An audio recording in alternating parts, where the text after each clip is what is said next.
सोचो, एक ऐसी जगह है जहां तापमान -50 डिग्री तक गिर जाता है, जहां सांस लेना भी एक लड़ाई होती है और जहां इंसान से पहले ठंड मार देती है। ये कहानी है दुनिया के सबसे खतरनाक बैटलफील्ड की, सियाचिन की, और उन जवानों की जिन्होंने नामुमकिन को मुमकिन कर दिखाया। साल 1984।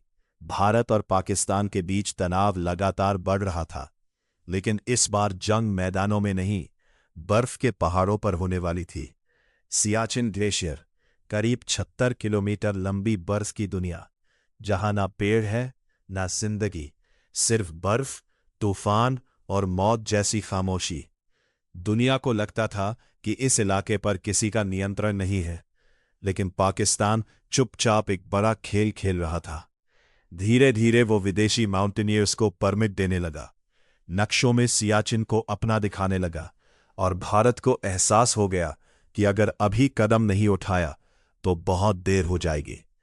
दिल्ली में एक सीक्रेट रिपोर्ट पहुंची, जिसमें पता चला कि Pakistan extreme cold weather gear खरीद रहा है। भारतीय सेना समझ चुकी थी कुछ बड़ा होने वाला है। फिर शुरू हुई एक ऐसी प्लानिंग जो आने वाले समय में इतिहास बन गई। इस मिशन का नाम रखा गया ऑपरेशन मेघदूत। मिशन सिर्फ एक था, पाकिस्तान से पहले सियाचिन की ऊंची चोटियों तक पहुंचना।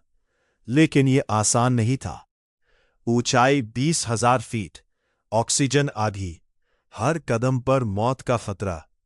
अप्रैल 1984, भारतीय जवानों ने दुनिया के सबसे कठिन मिशन के लिए कदम बढ़ा दिए। बर्फीले तूफानों के बीच सैनिक धीरे धीरे ग्लेशियर की तरफ बढ़ रहे थे। कई जवानों के हाथ जम चुके थे, सांस टूट रही थी, लेकिन कोई रुका नहीं।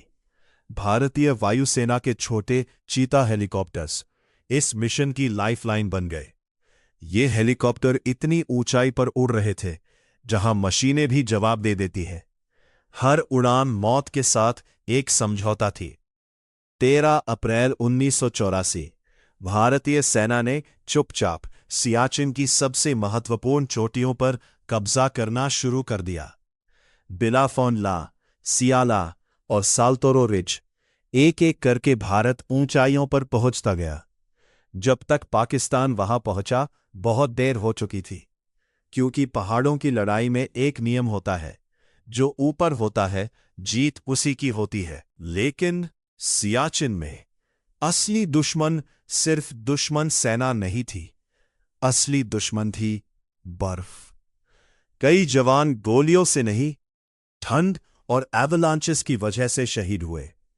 कई बार सैनिकों को अपने साथियों की बॉडीज तक नहीं मिलती थी, सिर्फ सफेद बर्फ और दर्द भरी खामोशी। फिर भी भारतीय जवान डटे रहे। महीनों तक, सालों तक उन्होंने दुनिया के सबसे ऊंचे बैटलफील्ड पर तिरंगा थामे रखा।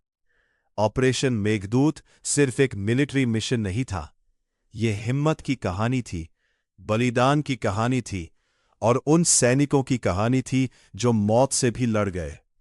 आज भी सियाचिन में भारतीय सैनिक तैनात हैं, -50 डिग्री में, बर्फीले तूफानों के बीच, ताकि देश चैन से सो सके। जब पूरी दुनिया सो रही होती है, तब सियाचिन में कुछ जवान आज भी पहरा दे रहे होते हैं। और शायद यही वजह है कि सियाचिन आज भी भारत का है।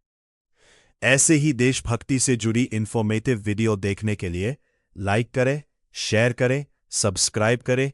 जय हिंद, जय भारत।